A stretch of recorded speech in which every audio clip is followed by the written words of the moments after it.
우리는요, 봉헌이나 헌신이라는 말로써 하나님께서 우리에게 주신 것을 돌려드리는 것을 나타냅니다. 오늘의 본문 말씀은 바로 그 봉헌과 헌신이라는 그 특별한 은혜에 대해서 깊이 가르쳐 주시는 본문 말씀입니다.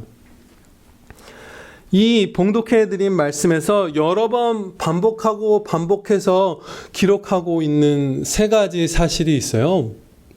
그 세 가지는 첫째로 모든 것이 하나님의 것이며 하나님께서 그것들을 베풀어 주셨다는 것. 그리고 두 번째로 다윗과 백성들이 자원하여서 즐거이 봉헌했다는 사실. 세 번째는 그들이 지극히 크게 기뻐했다. 하나님도 기뻐하시고 백성들도 크게 기뻐했다. 이 사실이 여러분들 아까 이 성경 말씀을 봉독할 때 들으셔서 아시겠지만 반복해서 기록되어 있어요. 오늘은 이 세 가지 반복하여 하나님께서 기록하여 주신 이 사실들을 중심으로 본문 말씀을 배우도록 하겠습니다. 첫 번째로 모든 것이 하나님의 것이며 그것들을 다 우리에게 주셨다라는 말씀에 대해서 살펴보도록 하겠습니다. 모든 것이란 구체적으로 어떤 것인지 여러 가지를 기록해서 가르쳐주고 계세요. 하나님이 갖고 계신 모든 것은 위대하심, 권능, 영광, 승리, 위엄, 천지만물, 주권, 부귀, 권세, 능력, 사람을 크게 하심과 강하게 하심, 이런 것들이고요. 오늘 이 본문 말씀에 직접적으로 기록되어 있지는 않지만 이 다윗의 간과 이 성경 말씀에서 이 모든 것들을 하나님께서 주셨다고 말하잖아요. 그 동기가 되는 사랑, 그런 것들이 다 하나님에게 속한 것이죠. 하나님께 본질적으로 있는 것이에요. 이처럼 모든 선한 것들의 원천이 하나님이시기 때문에 우리에게 있는 모든 좋은 것들은 다 예외 없이 하나님께서 주신 것들입니다. 그 사실을 다윗이 이렇게 고백하였습니다. 모든 것이 주께로 말미암아 싸우니 우리가 주의 손에서 받은 것으로 주께 드렸을 뿐이니이다. 하나님께서는 주시기를 참으로 좋아하는 분이세요. 사랑이신 하나님은 막 그 베풀어 주시는 것을 기뻐하시는데 우리에게 어디까지 주냐면 남김없이 우리에게 유익하다면 모든 것을 다 주시는 하나님이세요. 그래서 독생자 예수 그리스도를 주셨다는 사실에서 우리는 그 사실을 확인할 수 있습니다. 예수님을 주셨기 때문에 하나님은 모든 것을 주시는 하나님이라는 사실을 우리가 알 수 있어요. 예수님께서는 또한 우리를 대신하여 기쁨으로 십자가에 달려주셨죠. 그리고 천국과 영생, 천국은 무엇이죠? 하나님의 나라잖아요. 하나님의 아들을 주시고 하나님의 나라를 주시고 또 말할 수 없이 영광된 임무와 능력들도 주셨어요. 이 영광된 임무와 능력은 예를 들면요, 이런 것입니다. 그리스도의 십자가 복음을 전하여서 영혼을 구원하는 일도 우리에게 맡겨주셨죠. 예수님께서 성육신 하셨을 때 제자들에게 너희가 나보다 더 큰 일을 하리라 이렇게 말씀해 주셨잖아요. 그리스도의 영이신 성령께서 함께 하심 가운데 제자들이 그래서 온 세계 만방에 복음을 전파했죠. 우리들도 그렇게 살아가고 있고요.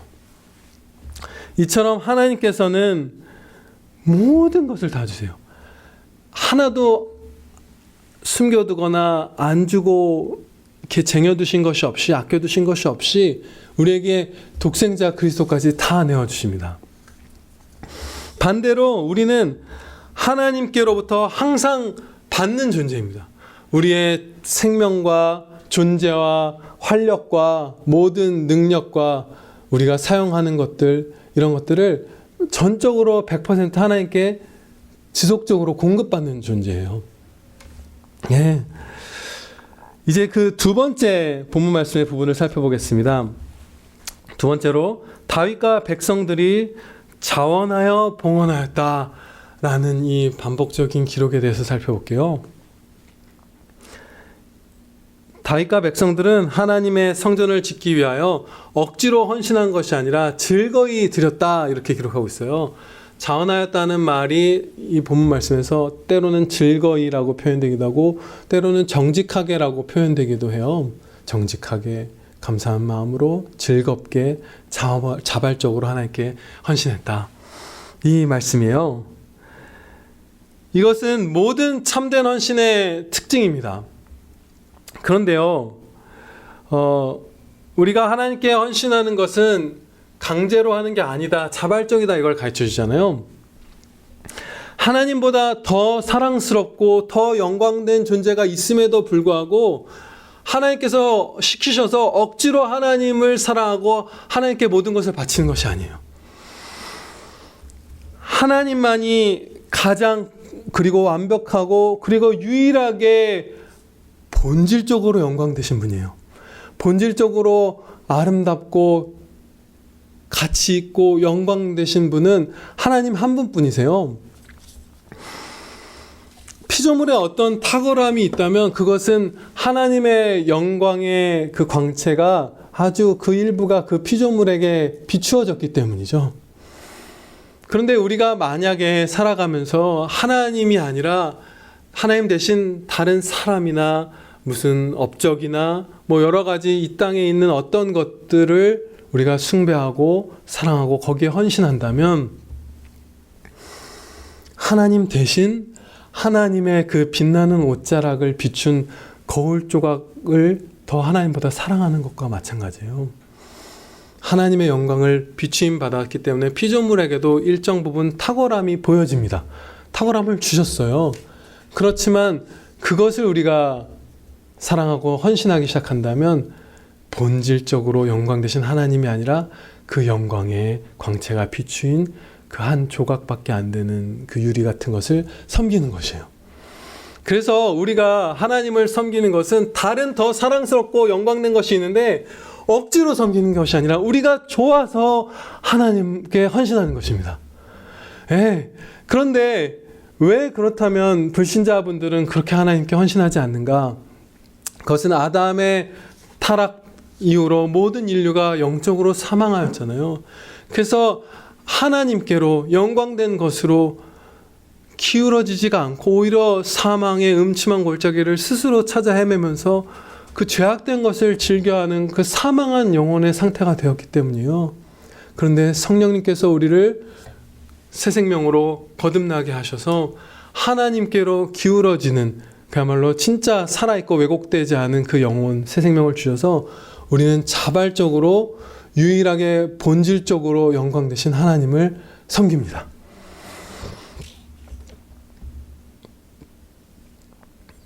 그런데요, 여기서 한 가지 또 중요한 점을 살펴보면요, 자발적 헌신이라고 우리가 이 헌신을 배우고 있잖아요. 근데 그 자발적 헌신조차도 하나님께서 주시는 것이에요. 이 19절 말씀을 봉독하면서 설명하면 더 이해가 쉬울 것 같습니다. 19절에서 다윗이 간구드렸습니다. 또 내 아들 솔로몬에게 정성된 마음을 주사 주의 계명과 권면과 율례를 지켜 이 모든 일을 행하게 하시고, 이처럼 솔로몬에게 하나님의 성전을 바르게 건축하고자 하는 마음을 주시는 것도 하나님이세요. 자발적인 마음을 하나님께서 주시는 것이에요. 우리의 자유 선택 혹은 자유 의지를 보존해 주시면서, 우리의 자유 의지를 보존해 주시면서 우리에게 자발적 헌신을 허락해 주십니다.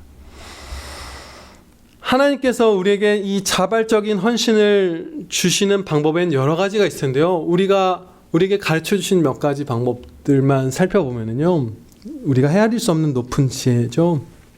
근데 가르쳐 주신 것은 뭐 예를 들면 어떤 사건을 통해서 이 세상의 죄악됨과 허망함을 느끼게 해주시기도 하죠. 그래서 우리의 마음을 돌려주시기도 하고 하나님께로, 반대로 여러 일들 가운데 우리가 하나님의 아름다움과 영광을 목격하게 해주세요.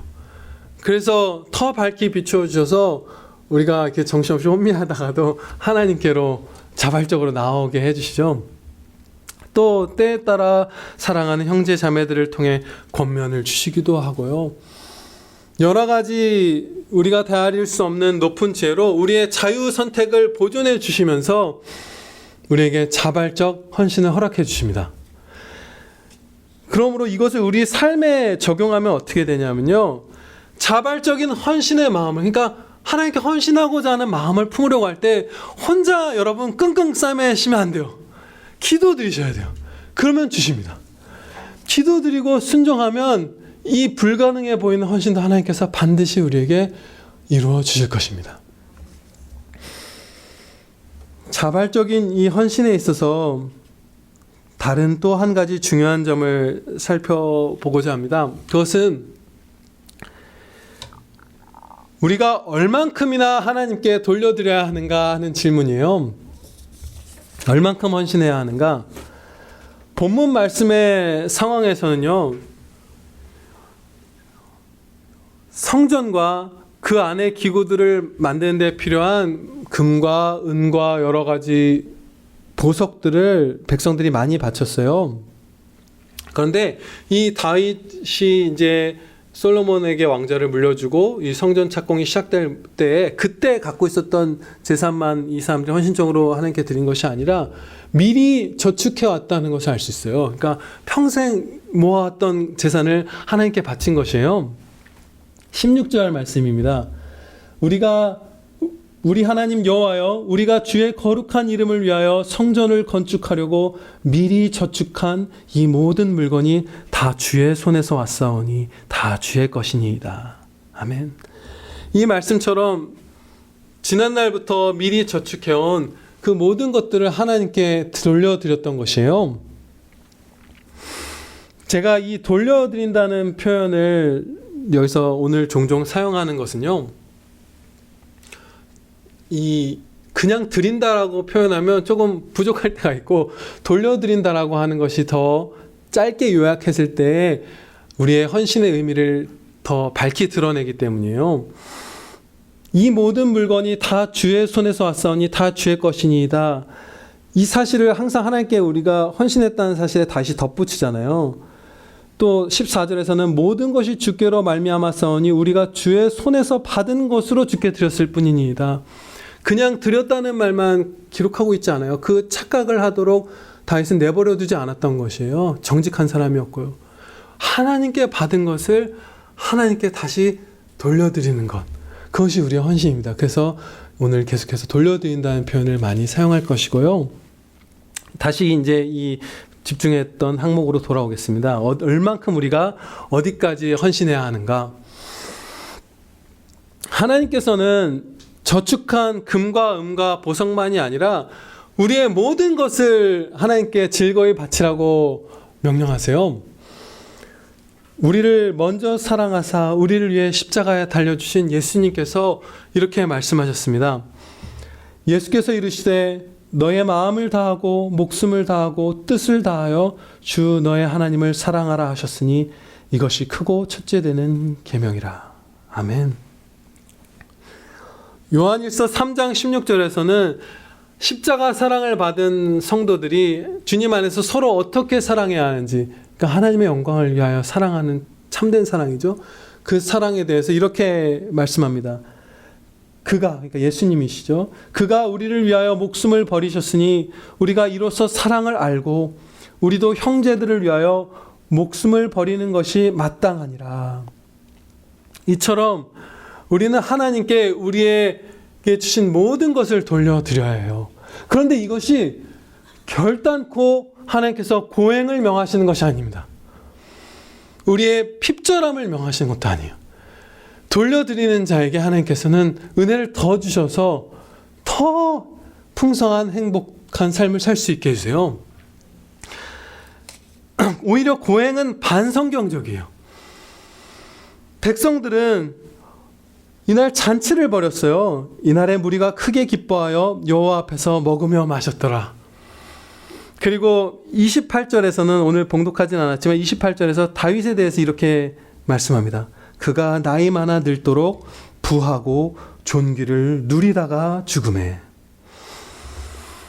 나 자신의 죄악과 싸우는 전쟁은 치르지만 고행은 하지 않습니다.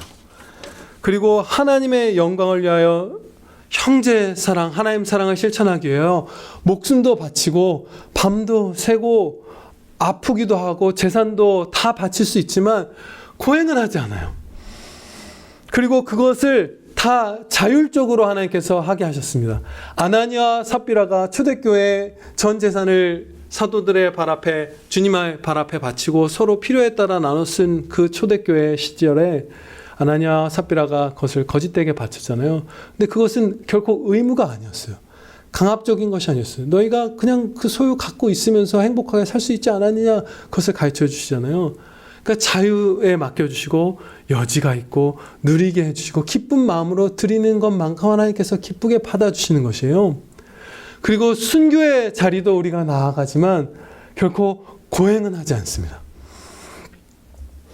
그래서 우리가 고행하지 않고 하나님의 은혜들을 누리고 잔치도 하고 먹고 마시고 하면서 오늘 그 장로님께서 성령 하나님께서 주신 말씀으로 기도한 것처럼 이웃들에게 널리 자유롭게 나눌 때 하나님께서 그 헌신을 기쁘게 받아주실 것입니다.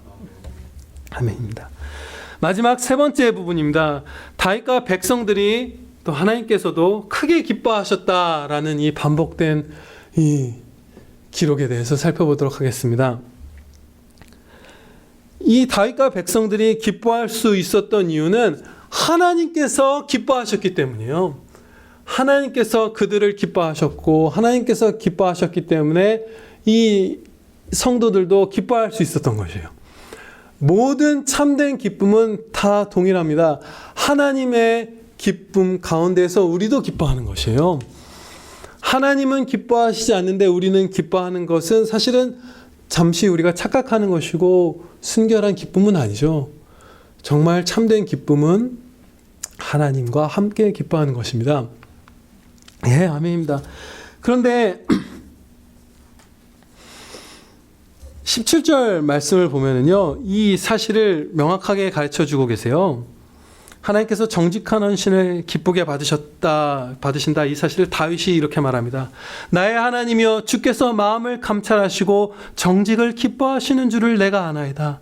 내가 정직한 마음으로 이 모든 것을 즐거이 드렸사오며 이제 내가 여기 있는 주의 백성이 주께 자원하여 드리는 것을 보오니 심히 기쁘도소이다. 하나님께서 이 정직한 헌신을 기뻐하신다는 사실을 알므로써 다윗과 백성은 기뻐했던 것이에요. 네. 하나님께서는요, 이 하나님의 기쁨에 대해서 살펴볼 텐데요. 우리에게 모든 것을 베풀어 주시는 것도 기뻐하시고요. 우리가 하나님께서 주신 것들을 돌려드리는 것도 기뻐하십니다. 어떤 면으로는 우리가 하나님께 돌려드릴 때 더 기뻐하시는 것처럼 생각되기도 해요. 하나님께서 우리에게 모든 것들을 주실 때 기뻐하시는 그 기쁨보다 그 주신 것을 자녀된 우리가 하나님께 돌려드릴 때 하나님께서 더 기뻐하실 수도 있겠다라는 생각이 들어요. 이 기쁨에 대해서 먼저 작은 예를 한 가지 들어보겠습니다. 어떤 한 경건한 목사님, 앤드류 머리라는 목사님이 참 잘 표현하셨어요. 한 엄마가 자신의 아이에게 케이크 한 조각을 주자 그 아이는 그 조각의 일부를 떼어 엄마에게 다시 주었다. 엄마에게 있어 그것은 매우 귀한 선물이다. 어머니, 아버지, 지금 어머니분은 제일 고개를 크게 끄덕이셨어요. 부모님들은 이 경험이 대부분 있으실 거예요. 저도 며칠 전에 있었어요. 제가 초코아임이라는 한 봉지에 두 조각 들어있는 과자를 하영이한테 이렇게 줬는데 하영이가 그 반인 한 조각을 저한테 주면서 아빠 먹으라고 주는 거예요. 막 이렇게 표정을 하면서 먹어 아빠 먹어 사랑해 뭐 이런 느낌으로 주는 거예요. 그때 정말 말할 수 없는 이 행복이 있거든요. 그러면 왜 아이가 케이크를 돌려드릴 때 엄마에게 그것이 귀한 선물, 귀한 기쁨이 될까요? 그것은 아이가 케이크 한 조각을 떼어서 돌려드릴 때 엄마와 아이의 사랑의 관계가 깊어진다는 것을 엄마가 알기 때문이에요. 하나님께서 우리에게 모든 것을 베푸셨을 때 우리가 그 하나님이 주신 이 모든 것을 다시 하나님께 돌려드리고 하나님의 영광을 위해 헌신할 때 이 내 딸과 내 아들과의 사랑이 내가 깊어지는구나라는 사실을 하나님께서 아시니까 그것을 막 기뻐하시는 것이에요. 예수님께서는 우리를 대신해서 십자가에 달려 죽으셨잖아요. 그런데 주님께서는 기쁨으로 십자가를 향해 나아가셨습니다. 그것은 성경의 명백한 가르침이에요. 근데 당연하죠. 사랑하는 자녀를 대신해서 그 자녀를 살리기 위해서 십자가에 달려 죽으실 때 예수님은 기뻐하셨어요. 예, 그것은 너무나 당연한 일이고 사랑이신 하나님께는 너무나 당연한 일이면서 너무나 무한의 영광의 사건이죠. 우리가 상상할 수 없을 만큼 크게 기뻐하셨을 거예요. 그리고 이제 죽었다가 살아나서 주님 품에 안긴 자녀들인 우리가 우리의 모든 것을 다 바쳐 하나님을 사랑할 때에는 얼마나 더 기뻐하실까요? 언제 더 기뻐하셨을지 모를 만큼 우리가 하나님께 헌신할 때 하나님께서 우리를 기뻐해 주십니다. 다윗과 백성들은 자신들의 헌신을 하나님께서 기뻐하신다는 사실을 알았다는 걸 우리가 배웠잖아요. 그래서 그들이 또 기뻐했던 거잖아요. 하나님이 기뻐하시니까 그들도 기뻐했던 거잖아요. 그런데 하나님께서 자신들의 헌신을 기뻐한다는 사실을 어떻게 알았을까요?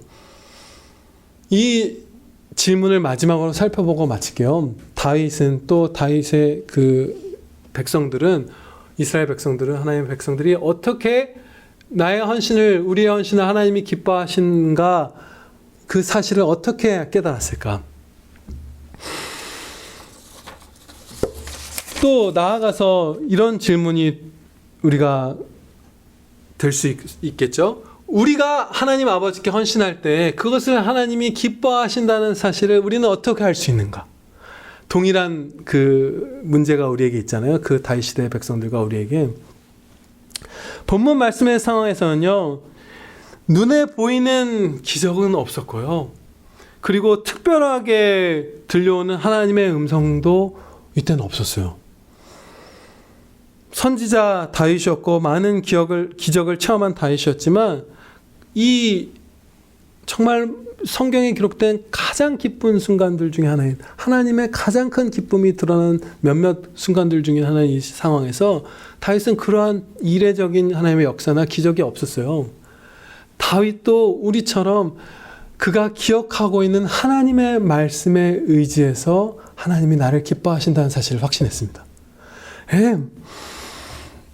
우리가 말씀을 의지해서 말씀을 기억하고 떠올림으로써 하나님이 나를 기뻐하신다, 나의 헌신을 기쁘게 받아주신다는 사실을 깨닫는 것은 우리 홀로 전전긍긍하는 것은 결코 아닙니다.